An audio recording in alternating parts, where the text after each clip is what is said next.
but Porzingis has to give him something. They have to give him. He has to give him something. The fact that he had worse numbers than Boban yesterday is worrying, and they're going to need him like at some point.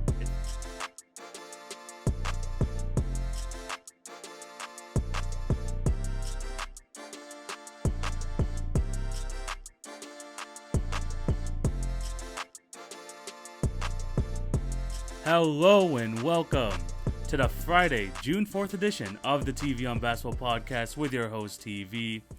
Hope you're all having a fantastic day today, and thank you for clicking on to watch or listen to today's episode.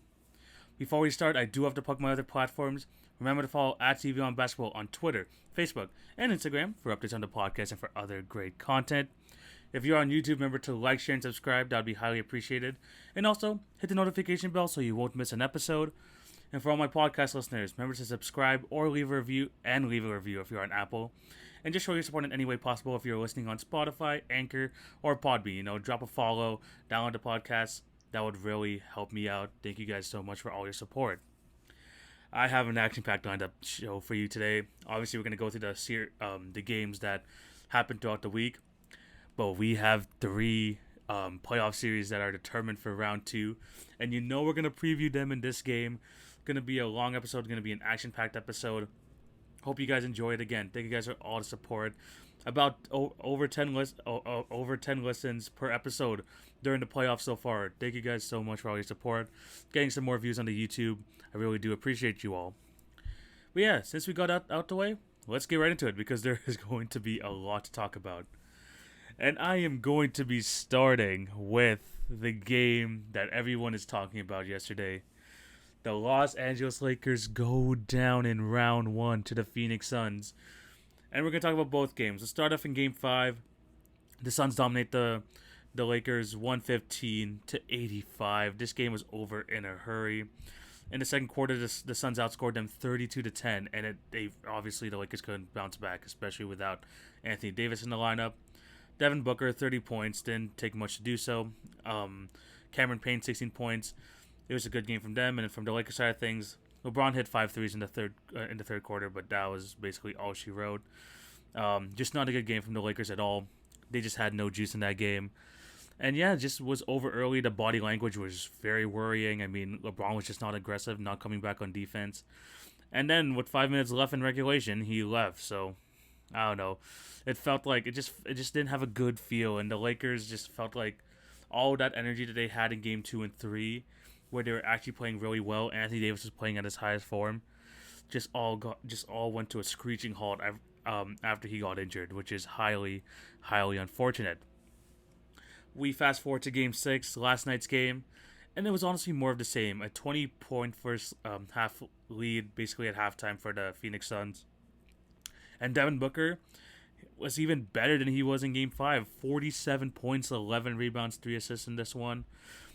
The Lakers had a mini fight in them. I mean, there were some points in the third quarter and even a mini fourth quarter run where it felt like maybe they could get back into this. But no chance. Absolutely no chance. They didn't even play Andre Drummond in this one, which was absolutely crazy.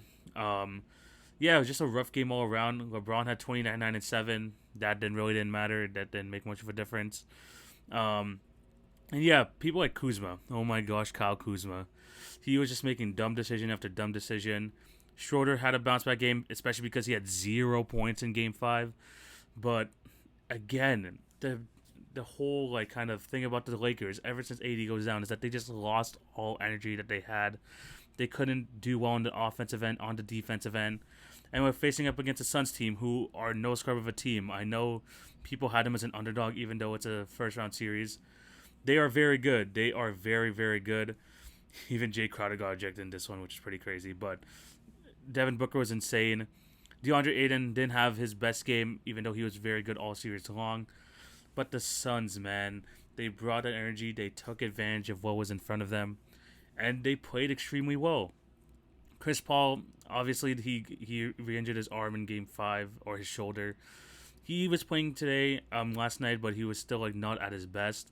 But they didn't need it. I mean, the Lakers, like I said, just lost all motivation after after losing Anthony Davis. I mean, he gave it a try. He did give it a try in the beginning of Game 6, but you could tell that he was just not right whatsoever. He couldn't really move properly, and they really just took him out after like what 3 or 4 minutes. You just already knew it wasn't going to be a good day for them. So they made sure that he was okay, like, and it was just a rough time for the Lakers. Like the only time I really felt like the Lakers were at their full powers was that Game 3. Where LeBron was playing around with Jay Crowder and stuff like that. The Lakers getting all hype. That was really the only time where I felt like um, the Lakers were even like themselves, because like that was the one like where they dominated. This is where they showed us kind of that championship mentality that they shown us last year. This year there just wasn't any of that. Like I said, like on the defensive end, they really couldn't do anything to stop Devin Booker.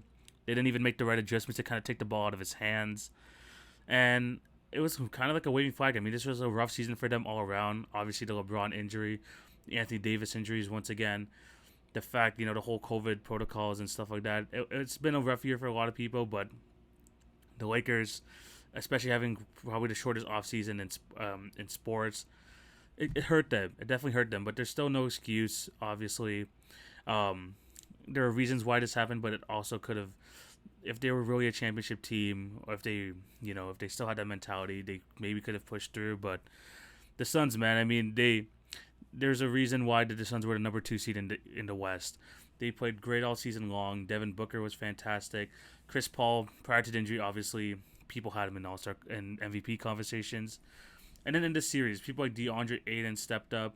Cam Payne, when Chris Paul was injured, he stepped up. It was just a great all-around effort, led by Devin Booker.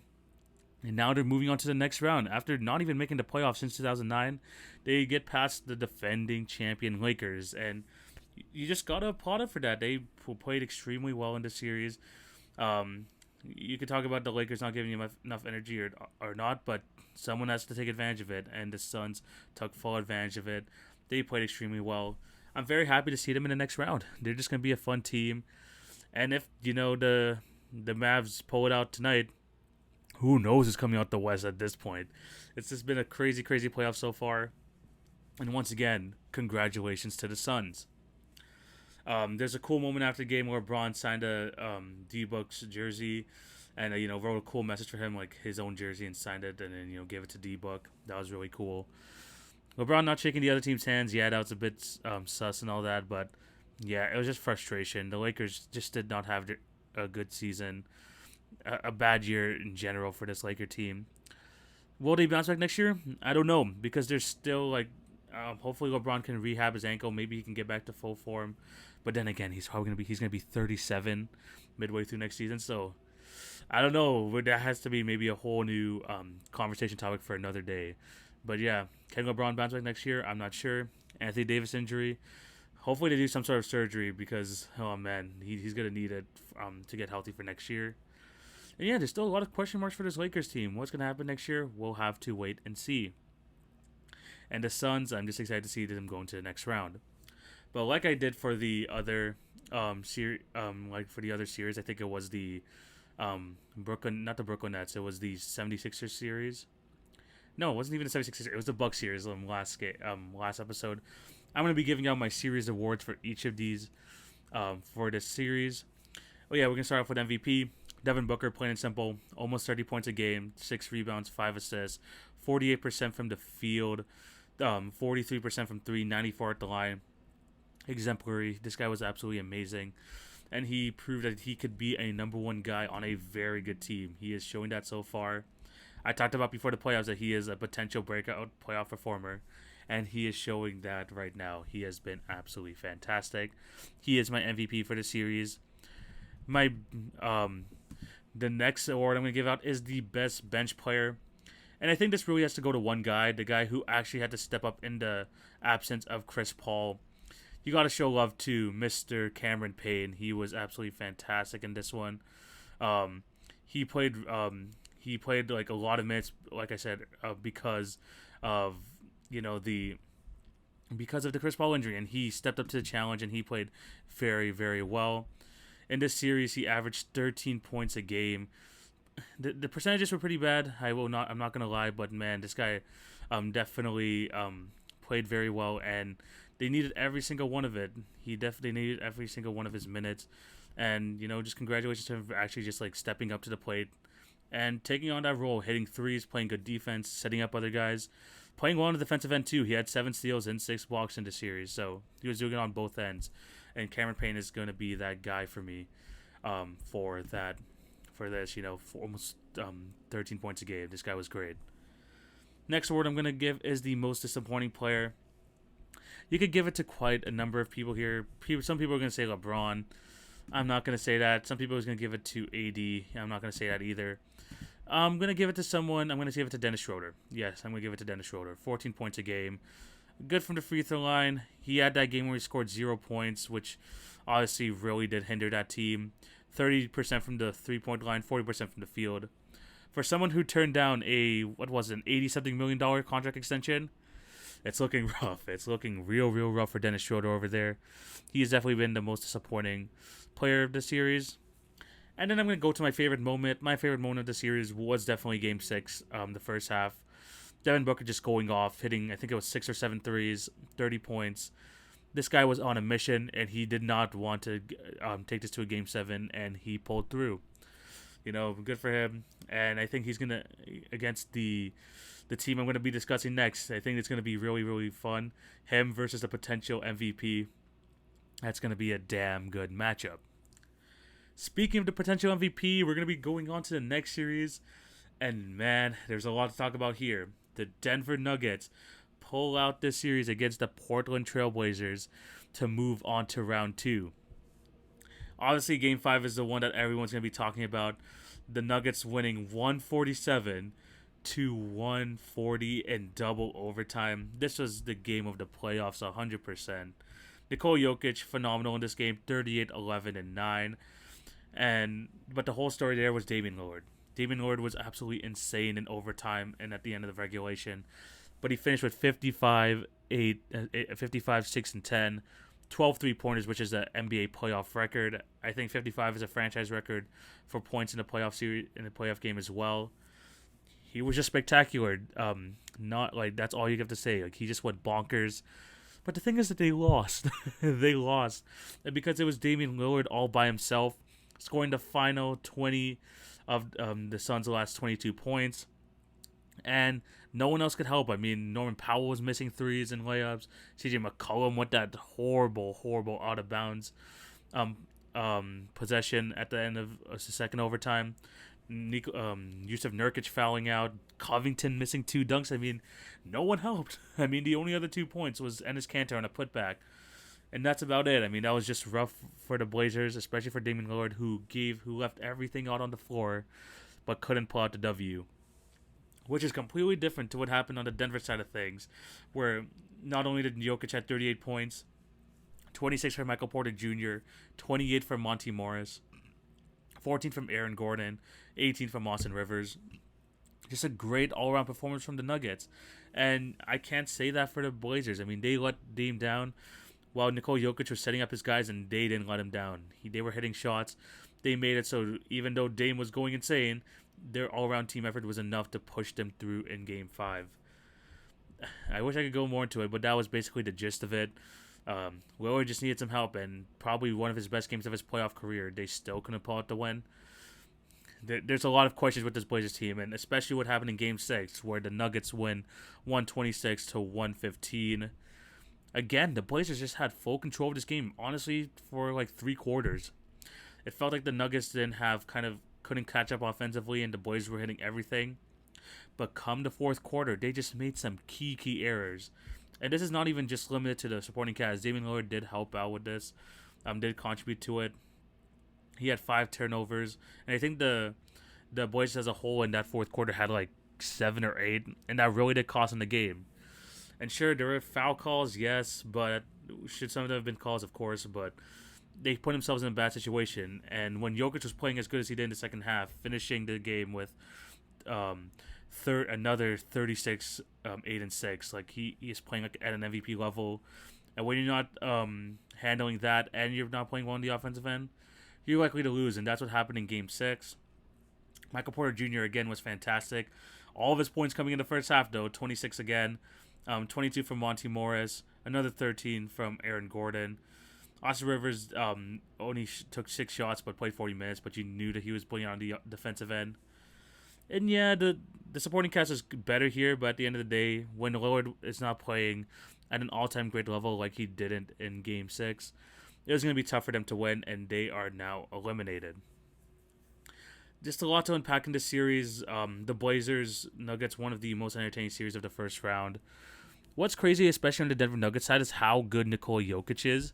Because we talk about him as an MVP candidate, obviously. He did extremely well in the regular season, finishing 26, 11, and 8. Obviously, those are MVP type numbers. He deserves all that praise. But the fact that he's able to just take it to a whole new level in the playoffs is something that I think is not talked about enough. Especially, like, a lot of people wanted him in this first round to be extra aggressive. We know that he wants to set his teammates up, but we wanted him to be that dominant guy on the inside. And he still did that is insane to me. He finished the series with 33 points, 10.5 rebounds, 4.5 assists. Like, this guy just did it all on the offensive end, got his other teammates involved, and when they needed it the most, he came through hitting threes. At the free throw line, he did everything so well. Over 40% from three, over 50% from the field. He's just insane. He's just absolutely insane, and I don't know how you can not make this guy MVP. That's all. That's all I'm gonna say. And then he was able to get some good contributions, like I said, from other players. I mean, Austin Rivers played really good. Aaron Gordon, Michael Porter Jr. came through. I said that he needed to have a pretty good playoff series for them to get the win. He did, 18 points a game, 6 rebounds, over 50% from the field, 40% from three, 90% at the line. You would want that scoring number to be a bit higher, especially going up against the Suns next round. But we'll get into that. But this is just a really good series from the Denver Nuggets. On the Blazers side of things, same sort of thing. They just did not have the type of the same. They just didn't have enough perimeter help, just outside help besides Damian Lillard. I think that's a lot of coaching because Serge just did not do a good job setting up plays for others. But yeah, another year, another first round exit for the Blazers, and this really has to get you thinking what's going to happen to this team, what type of changes they're going to make in the offseason, because they don't want to be wasting Damian Lillard's prime years. They know that he is a all-time great player, a generational type player, and they don't want to be wasting his best years on first-round exits, second-round exits. I mean, they want to be competing for a championship. And I know I'm going to do this in a separate video, but they need to make some changes here, some tough changes, some major changes in order for them to achieve that. And Lillard, hinted at that after the game. He was talking about how he knows changes have to be made, but he just doesn't know what type of changes, and he's not really thinking about it right now. But that they need to do something, and I know Dame wants to do it here, but the Trailblazers have to make a decision. Are they going to retool around Damian Lillard, or are they going to start fresh and trade Damian Lillard to another team? Who knows, but the Blazers have a lot of questions going into this offseason. Same thing with the last series. I'm going to be giving up my awards for this series. Again, 4 awards, and we're going to start off with the MVP. Let's just start off with the MVP. Nikola Jokic, I already mentioned it. He was absolutely fantastic in the series, 33, 10, and 4.5. I already talked about him. He is just phenomenal. Best bench player in the series, Monte Morris. Monte Morris, again, in the last 2 games, 2 20-point performances. He has been absolutely fantastic, finishing the series 15 points a game, 6 assists, 3 rebounds. He was just a key part to that Nuggets team, and the fact that he was able to even produce late in that Game 5 was massive in order for them to win. Most disappointing player, I would have to say Jusuf Nurkic. And it's not really because of his numbers per se, because he didn't put up bad numbers, but it's more of the fact that he when his team needed him the most, he fouled out the game and he really couldn't be on the floor for when his team needed him the most. Because in this series, 13 points a game, 10 rebounds, just over a block, good percentages from the field, but he just wasn't there when the team needed him the most. So I'd have to give it to Jusuf Nurkic. And then my favorite moment of the series, obviously, Damian Lillard just going off in Game 5. Need I say more? This guy has just been absolutely fantastic.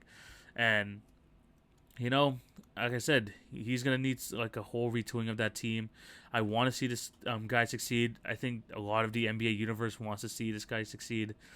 but the Blazers need to make those tough decisions, and I think it starts with the head coach, and then making those tough changes in the lineup to make sure that they have what it takes to have a championship-worthy team come next year. Because Dame is only getting older, and although he's still one of the best point guards in the league, one of the best players in the league, Father Time's gonna catch up to them, and they don't want to be wasting his prime years. So, congratulations to the Nuggets for pulling through. The Blazers, man, they have a lot of questions. Now let's move on to this Clippers Mavs series. There's only one game. I mean, this is the one series left in the first round that's not over yet.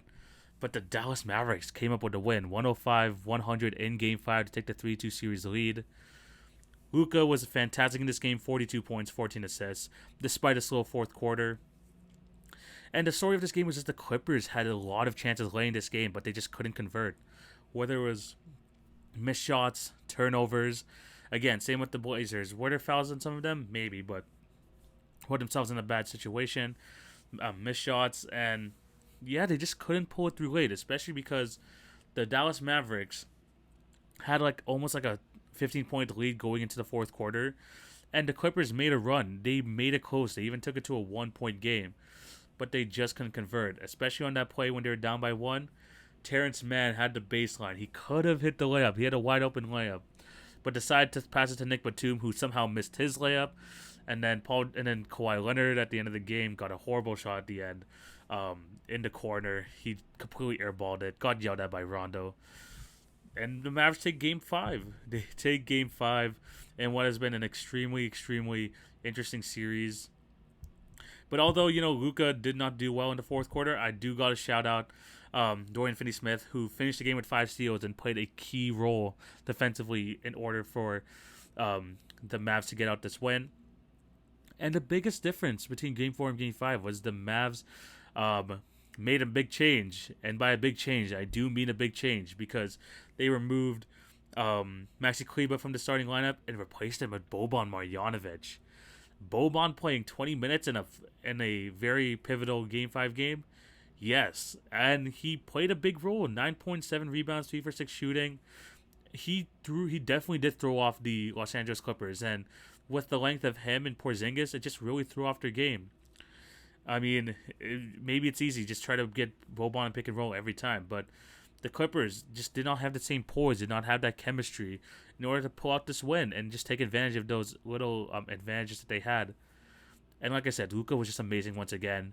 Whatever thing that happened to his neck in Game 4 where he played absolutely horrible, he bounced back 42-14, like I said. He was absolutely fantastic. And the Clippers, man, I mean, firstly, the series has been a home court disadvantage because none of the home teams have won on their home court, which is pretty crazy. But they're going to Game 5 where, it's been in these pressure situations, the Clippers we have seen, I mean, in this series, at least they've pulled through, but in past, they haven't. They're going to be on Dallas in Dallas in this game, especially with a healthier Luka Doncic. It's going to be tough. And I think if both LA teams go on the first round, that's going to be insane. It's going to be absolutely insane. But Dallas has the momentum right now. Dallas knows that they probably have the best player in the series, in Luka Doncic, who has been absolutely fantastic. It's all about the Clippers and how they're going to bounce back here. 9 p.m. Eastern. It's going to be an insane game tonight. It's just going to be that. And the Dallas Mavericks, I mean, they just got to get, honestly, I sound like a broken record, especially over the last few episodes, but Porzingis has to give him something. He has to give him something. The fact that he had worse numbers than Boban yesterday is worrying, and they're going to need him at some point. Even if they get out this first round, they need him when they face off against the Utah Jazz, and the Utah Jazz have Rudy Gobert in there. Maybe it's better because Porzingis can bring him out to the 3-point line, but we'll get to that when we get to that. But the Mavericks need to take advantage of this. In Game 7, if it goes to Game 7, it's going to be completely insane. But as of right now, the Mavs have the momentum. They're going to Game 6 at home. Will the home team finally win this one? I'm not sure. But, the Clippers, again, in these games, they just fail to produce late. Kawhi, questionable decisions. Paul George, quite a number of turnovers. And then, you're asking Terrence Mann to hit a layup with 20 seconds left in a playoff game, and he had the rookie jitters. That's all it really comes down to. this team is just not poised. They're just not poised. They still don't really understand how to play with one another, and this series shows it. And in a different light, Luka Doncic trusts his teammates, and he just knows that playing with them over the past years, he knows their tendencies, and they're showing it in the series, and they're playing really well, and now they have an opportunity to close it out tonight. One last series to go through in the West, the Jazz versus Grizzlies. I can go through this quickly because the Jazz won both these games. I'm not going to say Game 4 comfortably, but they pulled through late. And in Game 5, they actually won pretty handily. Let's start in Game 4. The Utah Jazz won Game 4, 120 to 113. Great game from Donovan Mitchell, especially late again. 30 points, 8 assists. And then besides that, Rudy Gobert, 17 points. I think 16 of them coming in the fourth quarter. He was not the fourth quarter, and second half where he was really, really good. And Jordan Clarkson, 24 points off the bench. Memphis Grizzlies, another good game from Ja, 23 and 12. 21 from Jaren Jackson, 21 from Dillon Brooks. But once again, when it comes to laying the games, Utah just knows how to close it out, and they were able to in that game. And in Game 5, the Utah Jazz showed their dominance, winning 126-110. And I'm going to tell you right now, this game wasn't even as close as that. The Utah Jazz just went on fire in the first quarter, 47 points. I think they made their first 12 out of 13 shots, which is pretty insane. And then once again, Donovan Mitchell was crazy good, 30 points, 10 assists. Rudy Gobert, 23 and 15. I mean, the Jazz just asserted their dominance and they're able to pull out this win. But if you're a Grizzlies fan, there's nothing to be ashamed about. This was a very, very competitive series. Even though it was in 5 games, they stayed in it for 4 out of the 5. And Ja Morant was insane, was very, very good in this series, showing that star potential that a lot of Grizzlies fans were hoping. 30 points per game in this series, 8 assists, 5 rebounds, just over 30% from the 3, almost 50% from the field. He was just spectacular. And I think there's a lot of just great things to take out of this if you're a Grizzlies fan. I mean, the fact that you're able to make the playoffs even with Jaren Jackson out for most of the season, Jonas playing at a very high level, Dillon Brooks showing that he could be a very good two-way player. There's just a lot of positives you could take out of this. And like they've been shoving it down our throats this entire playoffs, they are the youngest team out of all the playoff teams, and they were able to be this competitive. I mean, shows firstly how great of a leader Ja Morant is, shows how much of an underrated coach Taylor Jenkins is, and that they have a good culture there. They just have a good culture, and I'm excited for them going forward. As for the Jazz, they lost Game 1. They had that thing with Donovan Mitchell where he thought he was going to play, but they took him out. There was a bit of drama there, but after that, the Jazz knew that they played like the best team in the NBA, and they play like it, to be honest. I mean, Donovan Mitchell, great in the series, I said once again. Jordan Clarkson doing his thing off the bench. I mean, they continued to play very well, and after that abysmal three-point shooting in the first game, they went back to it, and they were just absolutely fantastic all this series. Played well on the defensive end, looked unstoppable at the offensive end at times. Very, very good series for the Utah Jazz, who move on to round 2. Let's go through these awards very quickly. The first person I do want to give is going to be my MVP, and it really could go to 2 guys. A lot of people are going to give it to Donovan Mitchell, but I'm going to be giving it to Rudy Gobert. 17.5 points per game, 13 rebounds, over 3 blocks a game. This guy just sets the tone, man. You could tell on the defensive end, he dictates so much, and I'm gonna stick to this. I mean, he is their most important player, and against whoever it is, whether it's the Clippers or the Dallas Mavericks, he's gonna be extremely important to that team. And honestly, although Donovan Mitchell did put up the better numbers, I'm going to give this award to Rudy Gobert. He was absolutely fantastic in the series. My best bench player, I think it's plain and simple, the 6th man himself, Jordan Clarkson. Very good this series, 18.6 points per game, 40% from the field, 3 rebounds a game, in basically 25 minutes. So in his limited minutes, he still played extremely fantastic. He was good. Just did his thing. And, he showed why he deserves to be 6th man of the year. Most disappointing, I mean, this was kind of tough because, the Grizzlies didn't have much expectations going into it, and a lot of their players just exceeded expectations. I mean, maybe Jaren Jackson, but at the same time, he just came back from injury. But I guess I'm going to go to the Jazz side. I guess I'm going to give it to Joe Ingles. 27 minutes per game, 6 points, 3 assists, 3 rebounds. not much to say there. I mean, he didn't really have to do much, but maybe you just want a bit better. Hopefully, he could do a bit better in the second round, but I'll just give him the most disappointing. And then my favorite moment of the series, Rudy Gobert blocking Ja Morant. Ja Morant tried to end Rudy Gobert's career like 2 or 3 times in the series, but that first one where Rudy just got that clean block, oh man, that was really, really nice, and that had to be my favorite moment of this series. So yeah, good win for the Jazz. Great effort from the Grizzlies. I'm excited to see what the Jazz could do in the next round. Now let's move on to the East. Like I said, like in episodes before, this one should be a lot easier. We're going to start with the 76ers Wizards, and the 76ers win the series in 5. The Wizards actually won Game 4, which is actually pretty surprising. Or not, however you want to look at it. I mean, Joel Embiid didn't play, so I guess it wasn't too surprising, but they were able to win in Game 4.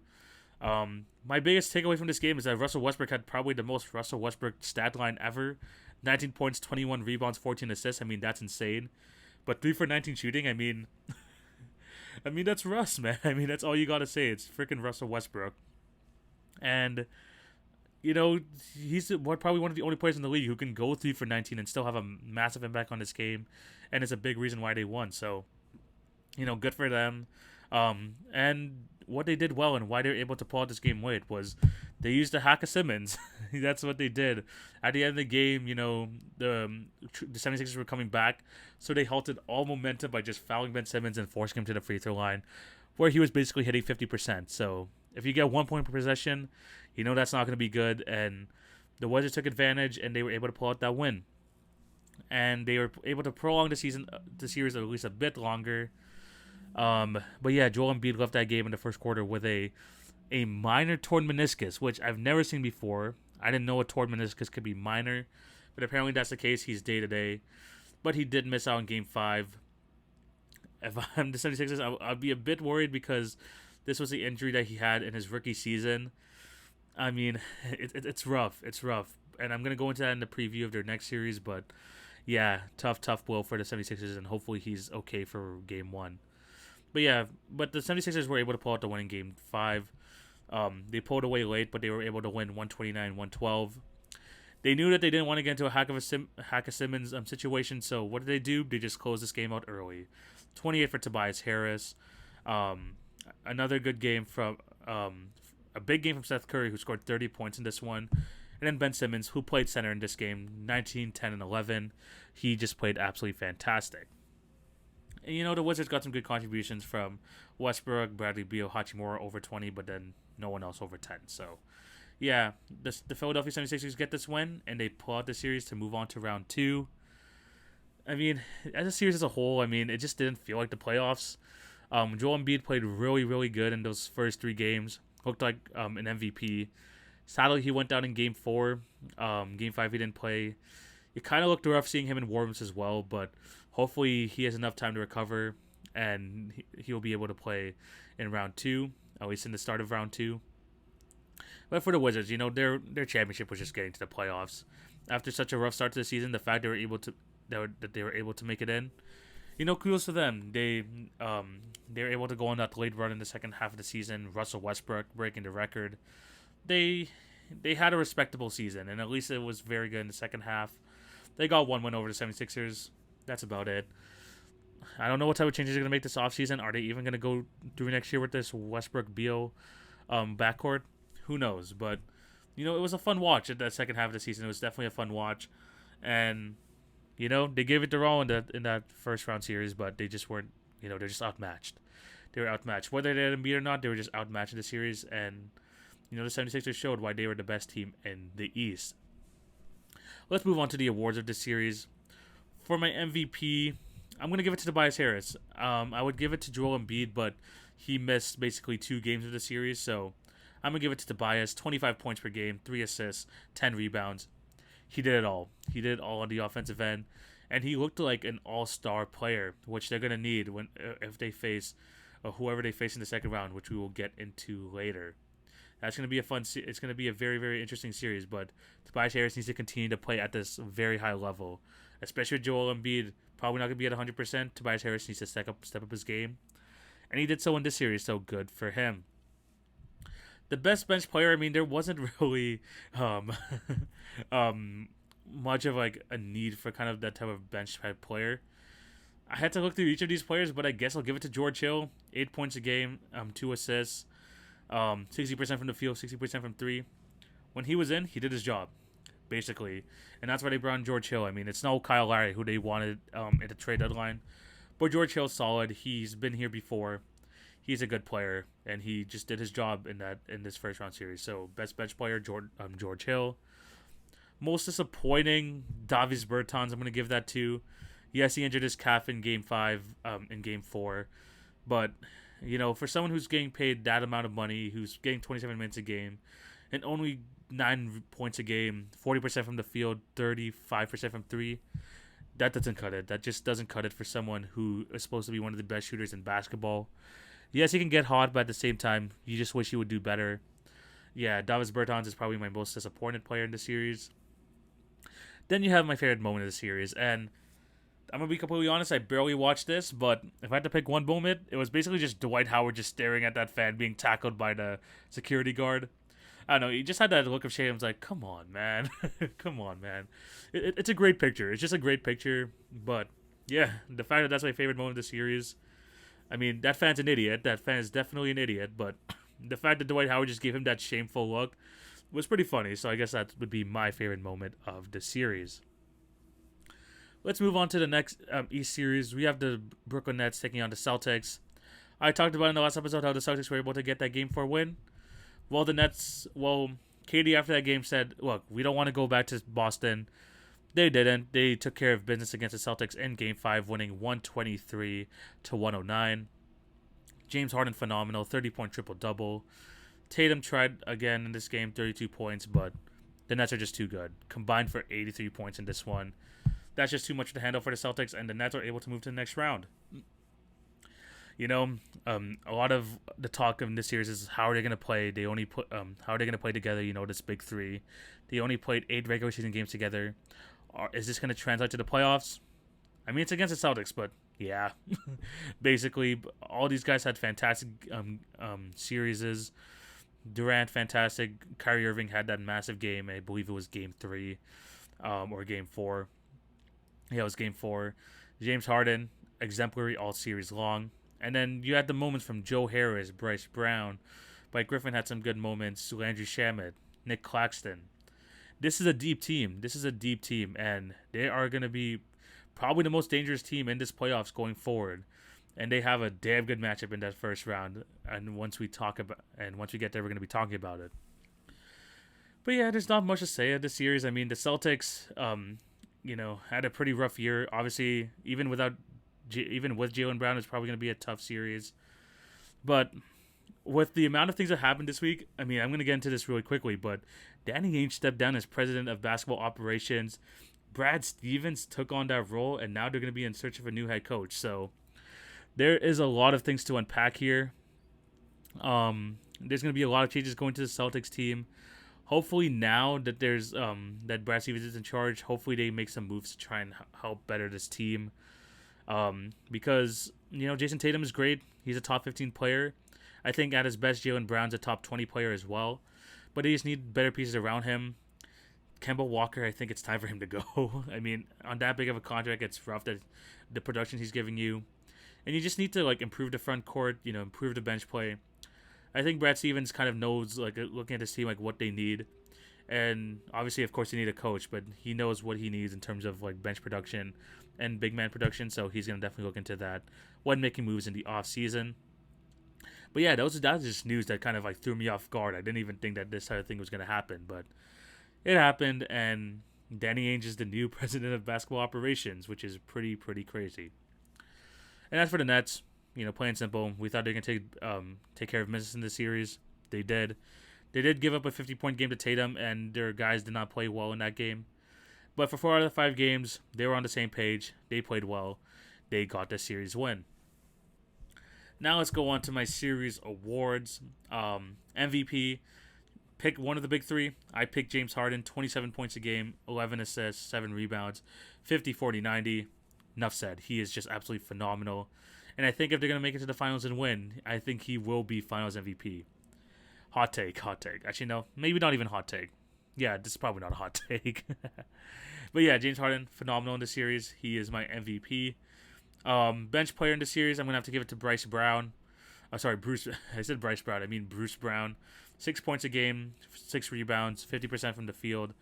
He hasn't missed a free throw. He probably only made like one, but yeah, he played really well. I think the biggest thing for him is just being that menace on the defensive end and just being aggressive on the rebounding. Even as a small guy, he is a very, very good rebounder. So he did his job. Bruce Brown, is probably the best bench player in this series.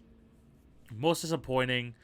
I hate doing this because he kind of missed the last few games, but Kemba Walker, even when he was playing, he did not play well whatsoever. He finished the series with 12 points a game, 4 rebounds, 4 assists, 30% from the field, 17% from three.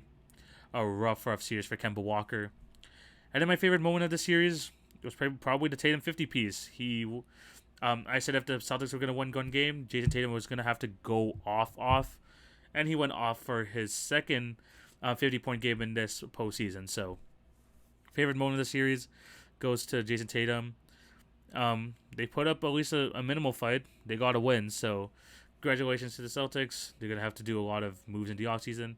But the Nets, they're going to move on to round 2.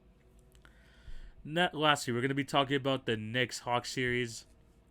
And we're going to be talking about how the Hawks were able to pull out the win in Game 5 to win the series 4-1 over the New York Knicks. Again, in this Game 5, it's the same old story for the New York Knicks, isn't it? They just can't catch up on the offensive end. This has been, I think, their third game under 100 points, which is rough in today's NBA. I mean, they just cannot catch up to this Hawks team in terms of the offensive end, especially when Trae Young is playing so well. 36, 4, and 9 again in this game. 14 coming from Clint Capella, 15 from DeAndre Hunter. They just outmatched them. They're just outmatched. And as much as good defense they're going to play, it doesn't matter. If Trae Young is playing that well and he's getting stuff from the supporting cast, yeah, they're just not going to catch up. Julius Randle probably has best game of the series, which is not saying much. 23 and 13. 8 for 21 shooting, just did not play well. It didn't help that Derrick Rose had his worst game of the series as well, only scoring 6 points. But yeah, a rough ending to the season for the Knicks.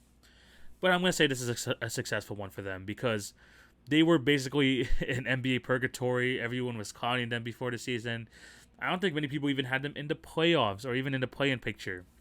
But they proved a lot of people wrong. They played an excellent season. You know, Julius Randle most improved, 24 and 10 on the season. Getting great contributions from RJ Barrett, quickly, Derrick Rose. It was a successful season. I think this is a great starting point for them to kind of like reestablish the name of the New York Knicks and make them a lot more respectable. Yeah, sure, Julius Randle did not play well at all in the playoffs, but I think that just shows them that he is probably not going to be a great number one option. As a number 2 or a high-end number 3, maybe, but as a number 1, maybe he's just not it. But the Knicks have something to work off here. They have something to work off here, and I think that there's going to be some major moves in the offseason, especially with the cap that they have. I think they can lure a star or trade for a disgruntled star. Who knows? But I think this Knicks team, I think this is a great starting point for them, and I'm excited what's going to happen next because the culture has changed, the feeling in New York has changed. Hopefully, we get to see just a better Knicks team going forward because, you know, the age-old saying, the league is better when the New York Knicks are better, and that's absolutely true. And I just hope that the Knicks can, you know, build off this and not take a step back, you know. But yeah, good series for the New York Knicks. There's going to be some major questions in the offseason. Major questions, yeah, but I mean, they have cap room. In terms of the Hawks, they played great. Trae Young, for all the doubters in him, I mean, he has played an amazing, amazing series. Basically, had a really good performance in each of these games, affected the game in so many ways, passing the ball, shooting the basketball. And this guy is just a sportsman, man. This guy is just an entertainer. He played so well in this series, and I'm just happy to see him kind of shut a lot of people up and actually get a lot of fans out of this series because he was just very good. This Hawks team, ever since Nate McMillan got there, has kind of just turned things around after what happened with Lloyd Pierce. And people like Bogdan Bogdanovic having the best, you know, his best stretch of the season. John Collins giving you some production. Gallinari, Clint Capella. This team is a very very fun team to watch, and they're able to pull out this series even though they weren't even at their best at the offensive end. So good series from them. Very good series. I thought the series was gonna go seven. I had the Hawks in seven, but the way the Hawks won. If you guys listened to the disc just in show that was on last earlier this week, I talked about how basically I wasn't surprised that the Hawks were winning like this because they are the better offensive team. I was just hoping that the Knicks would give a better effort defensively, but it is what it is. The Hawks won. Congratulations to them. Here are my series awards for this series. MVP Trae Young, plain and simple, almost 30 points a game, almost 10 assists a game, 3 rebounds, 34% from three. And this guy was, like I said, a sportsman. This guy was an absolute showman in this series. Round one, shutting up the New York Knicks fans, and then in Game 5, where he provided me some of my favorite moments of the series, which I'll get into a bit later. But he's MVP, plain and simple. He was the best player in the series. Best bench player in this series for me is gonna have to go to Kevin Huerter. I mean, what's impressive about Kevin Huerter in the series is that he was kind of the de facto point guard, kind of in a sense, when Trae Young was on the bench. And at times, not only were they able to maintain the lead, sometimes he was there to help extend their lead. 9 points in this series, 9.5 points, over 45% from three, almost 50% from the field, almost 4 rebounds. He did his job, and he is a very important bench piece to them, especially going up against the 76ers next round, who it's going to be an interesting matchup, and I'm going to get into it a bit later, but man, he's going to be extremely important to that series. Most disappointing player in the series, we all knew it was coming. It has to be Julius Randle. And I saw this thing on NBA TV where this guy in the regular season, in 3 regular season games versus the Hawks, he was averaging 38.7 points per game, 14 rebounds. He was absolutely dominant. But in the playoffs, when all the attention is on the stars, this guy's production just got cut in half. 18 points a game in this series, 12 rebounds, but 30% from the field, 33% from three. I mean, it was just a rough series for Julius Randle. And like I said, maybe he is not a number one guy, but I still think he has a bright future in this league, and I think that he's going to definitely build off what he was able to accomplish this year. But, yeah, this is just a learning experience for him. I do hope that he does get better. But, yeah, he had a rough series, 100,000%. I mean, the fact that Derrick Rose is probably better than him this series just says a lot. Definitely says a lot about the Knicks this series. And then my favorite moment, it has to be one of the Trae Young moments, whether it's the shushing of the crowd, whether it was, him calling out the fans for spitting on him. But my favorite out of all of them was when he bowed. When he bowed to New York fans. And he basically said, look, I know there's a lot of shows here, and I know what happens at the end of the shows. You gotta bow. And that's what he did to New York fans. And just the situation was just hilarious because I think it was less than a minute left. The Knicks had possession. The fans giving them a standing ovation for the great season they had. And then Trae Young hits a step back three from the logo. And then when the fans are up on their feet, obviously they're booing Trae Young. And then he gives a bow. It's fantastic. It's absolutely fantastic.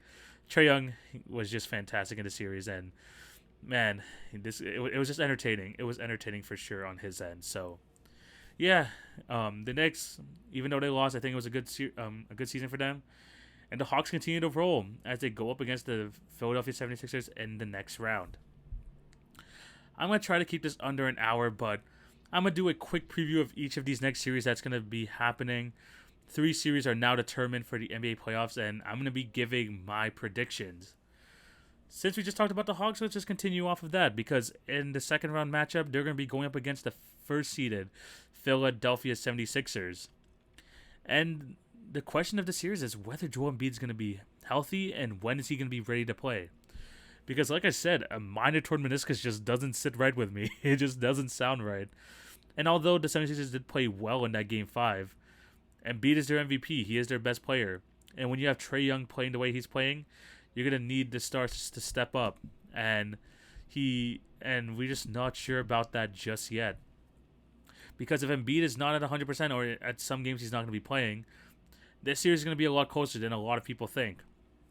But assuming Joel Embiid's ready, actually, let me talk about the Hawks first, because their key to the series is just them being able to get good contributions all around. Clint Capella needs to be fantastic in this series because he is going to, if Embiid's not going to be at his best, Clint Capella is going to have to take advantage of that and be that great interior presence that he was throughout the season. Trae Young can't do everything. And against the 76ers team, who has been the number one team all season long in the East, they're going to need some great contributions from Bogdanovich again, John Collins, DeAndre Hunter, Kevin Huerter. They're just going to need some great bench production in order for them to stay competitive. But yeah, this is going to be a very, very fun series. If Embiid is not healthy, it could honestly, I think the Hawks are going to shock a lot of people in this one. And for people saying that Trae Young can't handle good defense, it's gonna be tough in the series. Sure, it's gonna be tough against Ben Simmons and Thibault, but the Knicks were a top 5 defense and they couldn't stop him. So I'm gonna give Trae the benefit of the doubt, and I think he's gonna have a fantastic series once again.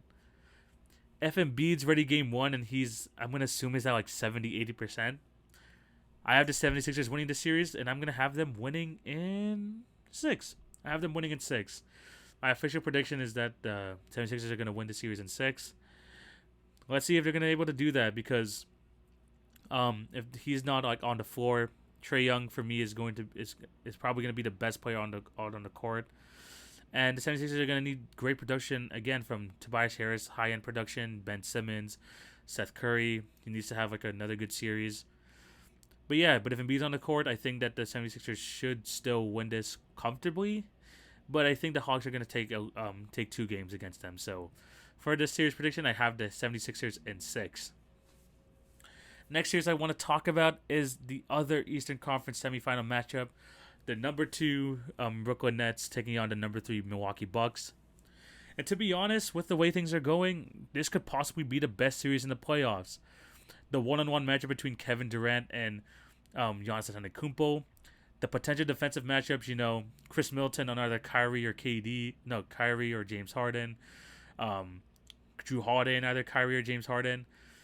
This is going to be a really, really fun series. And the question is, can the Bucks as a collective, take down the big 3, which is the Brooklyn Nets?